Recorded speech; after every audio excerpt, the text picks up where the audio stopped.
Harassed by a date. I matched with him on the app, maybe 2 weeks ago. At first, everything seemed typical, light banter, a few jokes about mutual interests, that awkward dance of, so what's your favorite pizza topping? As we chatted, I couldn't help but think, okay, maybe this one's alright. There weren't any glaring red flags in his profile. He had pictures with friends, some normal likes and dislikes, and wrote in full sentences, which is rarer than you'd think. We decided to meet in person. Pick a public spot. Always a public spot. The day of the date, I felt that nervous anticipation I get when meeting someone new from the internet. It's a mix of excitement and that underlying, what if he's weird, that always lingers. Right? I arrived slightly late, blame traffic. But he seemed genuinely pleased to see me. During the date, he was indeed quite flirty, complimenting my outfit, touching my hand as he spoke. I found him charming, at least on the surface. We had a decent conversation. Typical first date topics. A bit about our families, a bit about how we ended up in this city. Then, about halfway through, he started dropping hints about continuing the night at his place. I've got some nice wine back home, he said.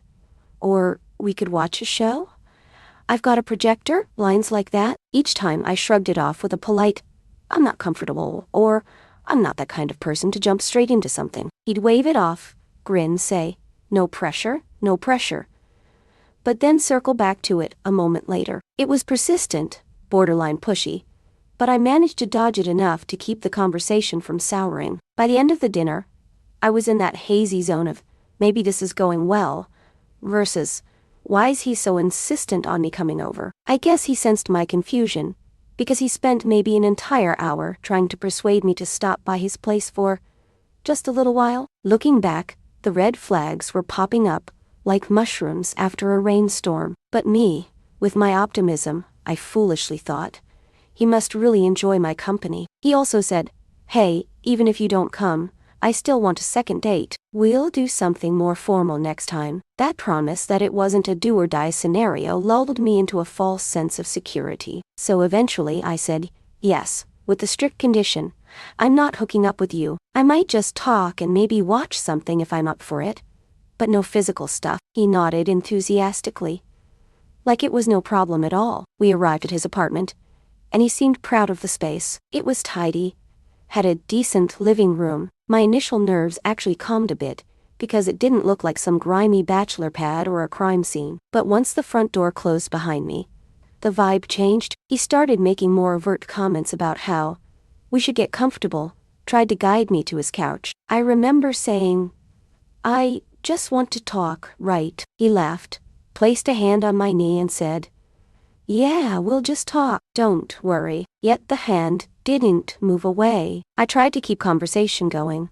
Mundane topics, funny anecdotes, literally anything to keep it from turning physical. But every few minutes he'd push a bit further, leaning in too close, kissing me without checking if I was okay with it, trying to move my hand onto him. Each time I'd push him away, say no, or remove his hand. That's when I realized I should leave. The problem was, I froze. I'd heard about fight, flight, or freeze, but never truly felt that freeze so strongly. My mind screamed, get out, get out, get out, but my body felt leaden. I managed a, hey, chill out, or stop, but he kept edging. Eventually, in a moment of clarity, I mustered the strength to yank myself up and said, I need to go, right now. He tried to dissuade me with some half-hearted apology, and excuses about how the night is still young, but I grabbed my coat and basically marched out, ignoring him calling after me. The next day, I half expected an apologetic text, or something acknowledging that he'd crossed a line. Instead, I got radio silence. A few more days passed, and there was still no message from him. Part of me felt relieved I didn't have to deal with him, but then, weirdly, he didn't unmatch me on the app either. He just lingered there in my matches list as though waiting. Then I started replaying the night in my head, frustrated at how I was manipulated into going over, or how I froze and didn't scold him more aggressively at the time. About a week later, while I was venting to a friend, I realized I was still furious. I told them, He basically harassed me, coerced me, tried to push boundaries I clearly set, and now he's silent. He was so pushy about the second date. But now that I said no in the moment, he's ghosting me. The friend asked if I planned to call him out, or confront him, but I felt there was no point. He'd probably brush it off or blame me for leading him on. The idea of just letting it go stung. I kind of wished there was some cosmic justice that smacks him back into place. I started thinking about all the possibilities. Could I orchestrate some petty revenge, like accepting a second date, only to stand him up? Or maybe have him meet me at an expensive restaurant, then not show the impulse to get back at him by hitting his wallet, or humiliating him in public, flitted through my mind. Then there's the question.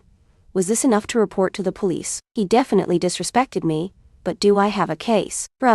Probably not. The lines are blurred because I willingly went over there, albeit with repeated disclaimers that I wasn't consenting to anything sexual. The cops typically want more cut and dry evidence. I posted about it in a private forum ranting, should I just do X, Y, or Z? People chimed in. Some told me to just block him, move on, protect my peace. Others said, invite him on a second date, to the priciest place in town, and bail. Another angle was a calmer approach. Write him a message calling him out for his behavior, then block him. I had no clue which to pick.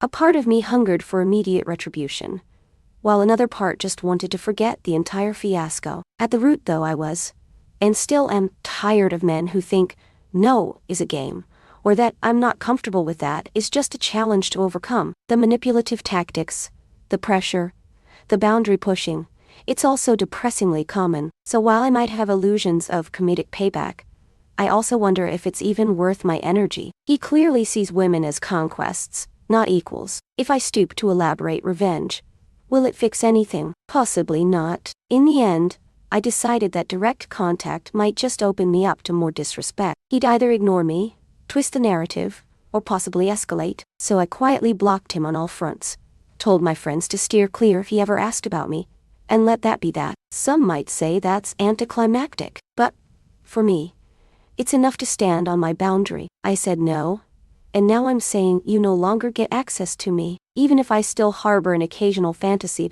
about a dramatic revenge scenario, I've settled for peace. I deserve better than spending more emotional energy on him. Ultimately, it's just another reminder that trusting new people can be risky, that consenting to just talk might not protect me from someone with a different agenda, and that freezing can happen to anyone when fear strikes. But also, it reaffirms that I have the right to walk away, to cut contact, to stand firm in my no. I might not get a neat sense of justice, but I do get the final say over how I move forward. That's worth something.